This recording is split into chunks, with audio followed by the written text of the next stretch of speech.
विमान मान्य केलं नाही तर आपलं उतरतं विठ्ठल. नाथांना महाराज त्यांनी सांगितलं बुडून टाकू ग्रंथ, पण वज्रचुडे म्हणतात हात गंगा मातेचा वर आला आणि अख्खी काशी म्हणू लागली एकनाथ महाराज की जय, एकनाथ महाराज की जय. आता काय झालं पुढे माहिती? तीच वाराणसी म्हणू लागली महाराज आता उरलेले 26 अध्याय पण इथंच होऊ द्या. मला काय म्हणायचं आहे, नाथांच्या ज्ञानाचं स्वागत नाही करता आलं वाराणसीला का? आम्हीच ज्ञानी आहोत हा तिथं काय होता? अभिमान होता. काशीत ज्ञान आहे पण नाथांना त्या अभिमानाच्या झळा सोसाव्या लागल्या. पंढरपुरात ज्ञान आहे आणि अभिमान नाहीये विठ्ठला.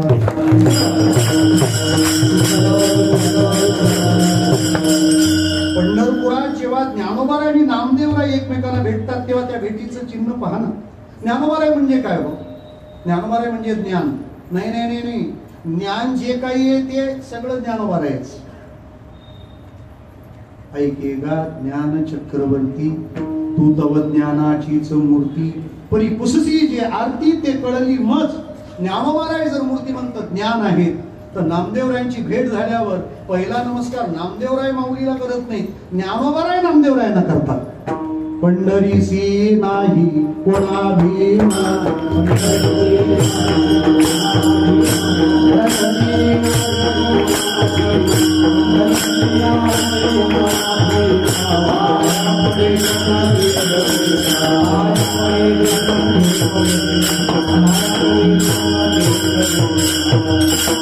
पंढरीसी नाही कोणा अभिमान, पाया पडे जन एकमेका.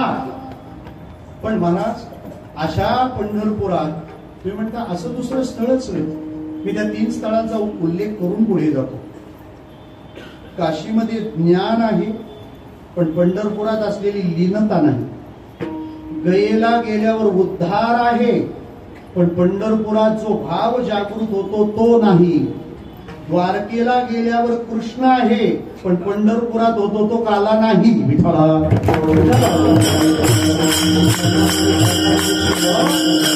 पंढरपुराचं वेगळेपण काय? ज्ञान पण आहे, लीनता पण आहे, उद्धारही आहे. मोड पापी जैसे तैसे उदरी कासे लावणी, उद्धार आहे पण भाव देखील तिथं विकसित होतोय, वृद्धिंगत होतोय. उद्धाराच्या जोडीला वृद्धीचा अनुभव आहे. जे महाराजांनी म्हटले नेत्री अश्रूंची धारा कोठे रोमांच शरीरा. द्वारकेला कृष्ण आहे पण मग काला फक्त पंढरपुरातच आहे ना.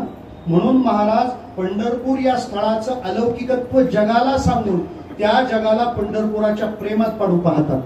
काय म्हणतात महाराज?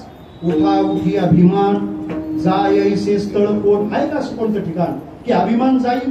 बरं गेला तर जाईल पण उठा उठी नाही जाणार. हळू हळू ढाळे ढाळे केतुले मी आहे ती सकळ तीर्थे काळे देती फळ, तीर्थे काळे देती फळ.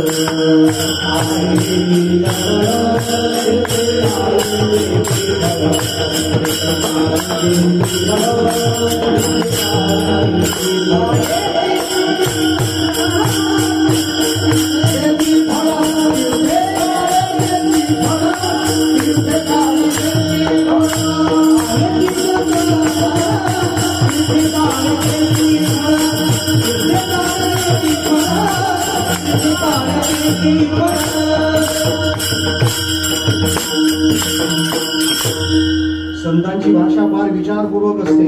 इतर तीर्थाची अवज्ञा नाही केली. आहेत ना, आहे ती सकळ, तीर्थे सकळ आहेत पण काळे देती फळ. थोडा वेळ जातो. पंढरपुराचं तसं नाहीये. उठा उठी लगेचच काय जातो? अभिमान. पण जी गोष्ट जाते ना ती जायला पाहिजे अशी तर असली पाहिजे ना. म्हणजे मला सांगा ना, घरातून जर टीव्ही बिघडला किंवा टीव्ही चोरीला गेला म्हणजे टीव्ही गेला, चांगलं आहे का ते? नाही, वाईट वाटतं ना. टीव्ही चोरीला गेला, पैसे चोरीला गेले, दागिने चोरीला गेले, वाईट वाटतं. पण जर घरातले मच्छर निघून गेले तर वाईट वाटतं का? का चालले? काय कमी आहे का? आज द्वादशी आहे विठ्ठला. कमी पडले तर पाहुण्यांना बोलवतो. मच्छराच्या जाण्यात निवृत्तीत आनंद आहे ना.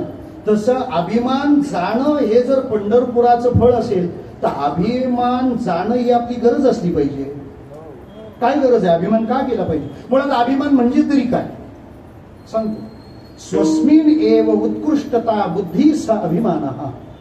माझ्यात काहीतरी उत्कृष्ट आहे असा भाव जागा होतो आणि इतरांबद्दल तुच्छता नजरेत येणं म्हणजे अभिमान. विठ्ठल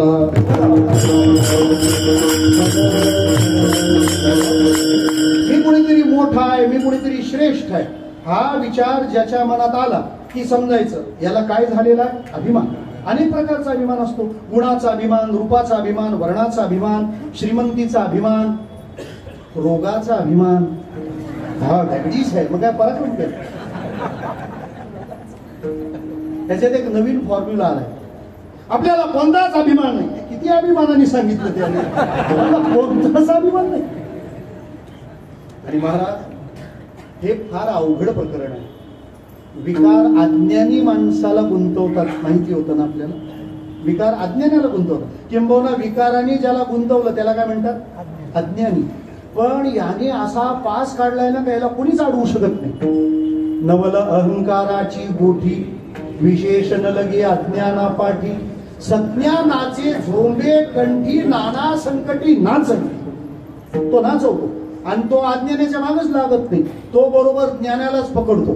त्याच्यामुळे जर ज्ञानाला हा पकडत असेल तर याच्या निवृत्तीची ताकद आपल्यात नाहीये. पण तो गेला तर पाहिजे. आणि पंढरपूर हा सोपा उपाय आहे. इथं आल्यावर आपली जबाबदारीच संपते. काही त्यांनी विचारलं, जात असेल पंढरपुरात अभिमान, पण त्याच्यासाठी मोठं अनुष्ठान करावं लागत असेल. लोकांचे ठरलेलं गणित आहे, कष्टानं मिळतं तेव्हा चांगलं असतं. मिळवण्यासाठी कष्ट पाहिजे. पण जर सोपी वर्म माहीत झाली तर तेवढ्या श्रमाची गरज काय? अहंकार नष्ट करण्यासाठी बऱ्याच जणांनी साधनं केली आणि त्या साधनं केल्याचा उलटा अहंकार मजबूत होऊन आला. आणखी अभिमान निर्माण झाला. हा मी आता हे केलंय, मी आता ते केलंय. एखाद्या जर सोमवारी संध्याकाळी जेवायला आग्रह केला, समजत नाही उपवास आहे. हो ना बाबा, शांती. ज्याचा सोमवार आहे त्या महादेवाचं काहीच म्हणणं नाही. तू का त्रिशूळ घेऊन तांडव करतो? थोडं तरी मी काहीतरी केलंय असं असतं ना. आपला विचार व्हावा लागतो, दखल घ्यावी लागते. लग्नाची पत्रिका आल्यावर पहिलं काय शोधता? त्या पत्रिकेत मी कुठं आहे? हो, जागा. आणि जागेवर पण हल्ली असतं. तुम्ही पण शोधता की नाही? प्रमुख पाहुण्यात नाव आहे की नाही? जसं तुम्ही तिकडं शोधता तसं आम्ही आशीर्वादात शोधतो. आलेल्या पत्रिकेची वर्गवारी असते. आपलं नाव असलेली पत्रिका, आपलं नाव. शेवटी त्याचा कुठेतरी विचार आपण करतच असतो ना. मग एवढा अहंकार घालवायचा आहे, किती कठीण काम करावं लागणार आहे. किती कठीण गोष्ट आहे ही. महाराज म्हणतात ती कठीण गोष्ट असेल ती इतरत्र, पंढरपूरला काहीच कठीण नाही. तो म्हणाला मग काय ते देवाचं दर्शन घ्यायला सांगाल आणि मग पाया पडल्यावर अहंकार. महाराज म्हणतो तुला आळस आहे ना, राहू दे, तू नको जाऊ दर्शनाला, पण नगर प्रदक्षिणा तर करशील. नाही नगराची केली, मंदिराची तरी कर. आणि जिथून जमेल तिथून कळस बघ. तात्काळ हा नाम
मोक्ष देखील कळस.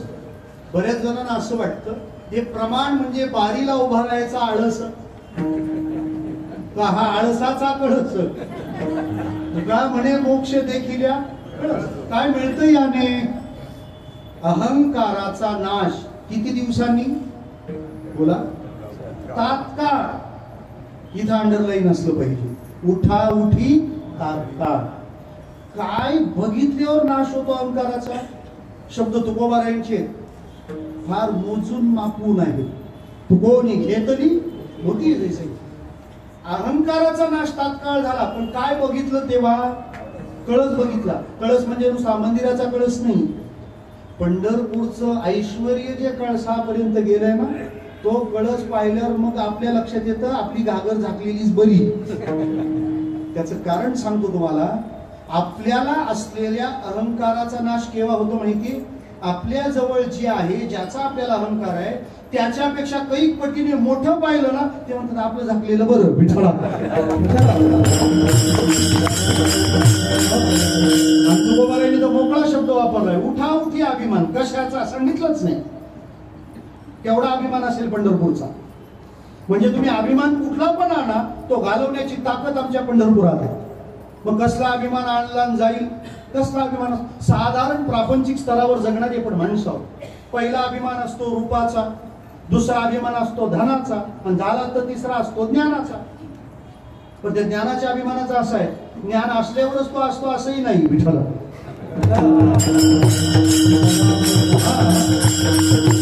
पहिला अभिमान रूपाचा.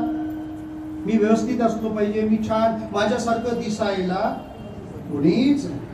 कंपन्या श्रीमंत झाल्या, माणसं तशीच आहेत.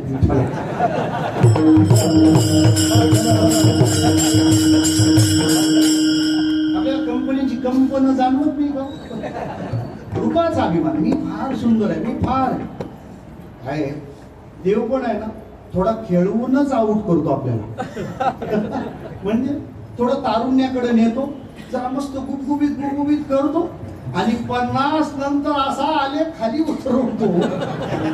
आमचे संत भांडलेत. काय भांडलेत त्याच्याशी? नवा ठाई फाटून गेली देतो आम्हासी. हे फाटक्याचं काय अभिमान? बरं त्याचं? कानोबा तुझी भोंगडी चांगली,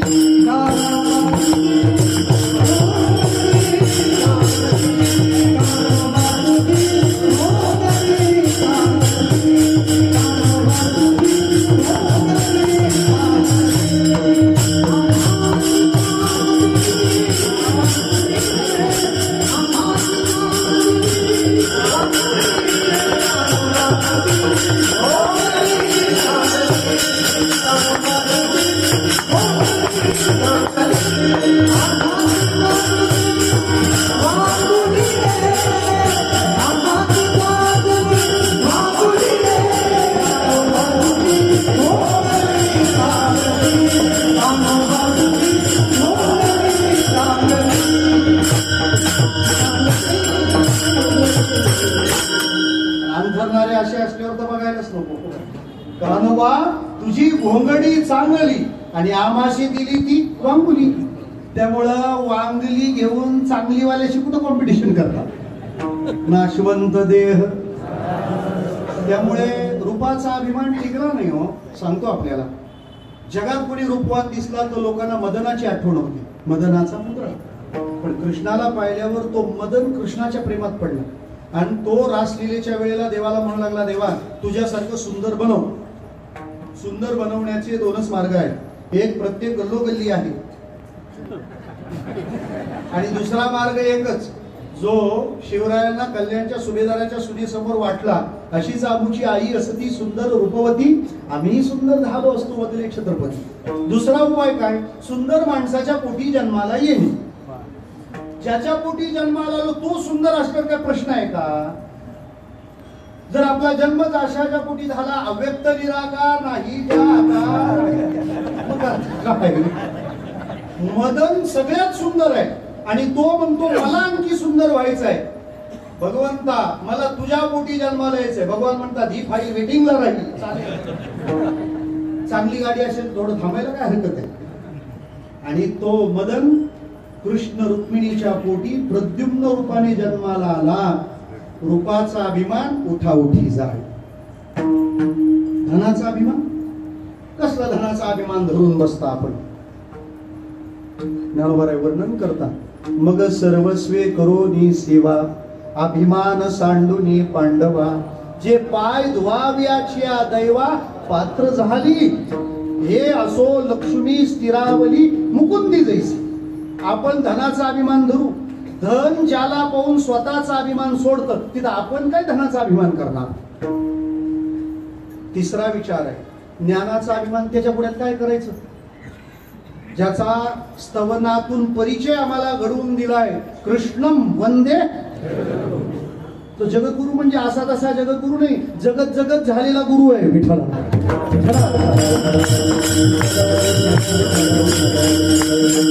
तो जगद्गुरु आहे. ज्ञानाचा अभिमान गेला. तो लक्ष्मीचा पती आहे. दयाचे नाम पापनाशी, लक्ष्मी ऐशी दयाची दास. धनाचा अभिमान गेला. रूपाचा अभिमान, पांडुरंग कांती, दिव्य तेज.